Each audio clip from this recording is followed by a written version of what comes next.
Ngayong araw nga po pala guys, nandito tayo sa pinakamagandang pasyalan dito sa Tagaytay. At dito nga lang po pala yan matatagpuan sa People's Park in the Sky. Tingnan nyo naman po yung view. Bakit ka pa lang, kitang-kita mo na ang buong Tagaytay. How much more pag nandun na tayo sa taas, ba diba? So, tara, tingnan natin yung taas. Yan nga po pala guys, kasama namin si Choi para magala din siya dito sa taas. At yan nga po pala yung view dito sa taas guys.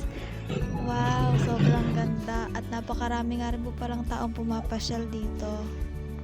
Tingnan nyo naman oh, kitang-kita na yung buong Tagaytay. Tsaka nga po pala guys, solid na po yung entrance fee na 50 pesos. At solid na solid yung pagod pag nakita nyo yung view dito sa taas. O, diba? Wow!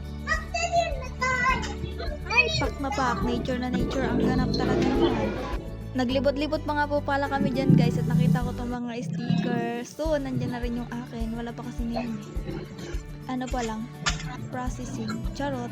Tapos, pumunta nga rin pala kami dito sa may malaking pinya. Ayan na nga ang mangya. Nagkaway-kaway. Nahiya pa yan sa tao.